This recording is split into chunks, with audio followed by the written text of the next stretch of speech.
Hi, if you watched my review of Supergiant Games Transistor, first of all, if you did see it, well, to be honest, I'm surprised that you did, and I'd like to thank you, all 40 or so of you. You know who you are. On that review, I said that Transistor is a good game, but I didn't think it was as great as other reviews said it was. I never really had the interest to play through it again after I finished it. So is Hades Supergiant Games' latest offering really great, or is it just all hype?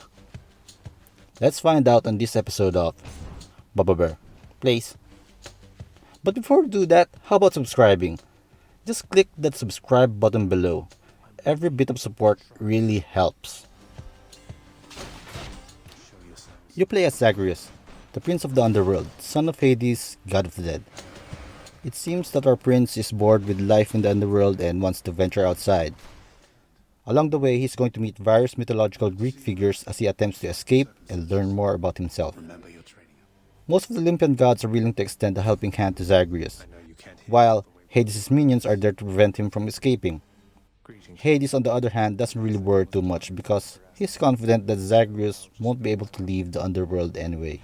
Be on your way indeed. What do I care? You shall never reach the surface. Go, see for yourself. Hades is a hack and slash roguelike played in an isometric view. If you die, you'll return to the beginning with some of your upgrades intact. I say some because there are permanent and temporary upgrades. During several occasions in a run, the Olympians will grant Zagreus boons, which are temporary upgrades. There are multiple resources in the game. Purple thing is called Darkness, Chthonic Keys, Gemstones, and Charonic Coins. Darkness are used to permanently upgrade Zagreus at the start of each run. Upgrade choices are limited in the beginning, so that's where Chthonic Keys come in. You can unlock more upgrade options by using keys on the Mirror of Night, and aside from that, you can also unlock more infernal arms with them. Gemstones are used for renovations in the underworld. Some are cosmetic, while others can make your run easier, such as placing health fountains. Coins can be used for health or other temporary upgrades. They do not, however, persist after the run, so use them or lose them.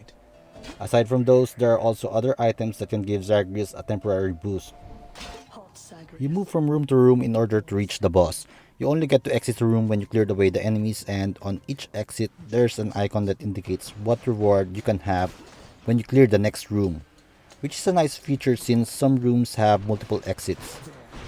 A thing to remember is that your health doesn't replenish when you enter a new room, so that's a factor when choosing an exit or whenever you're buying from shops.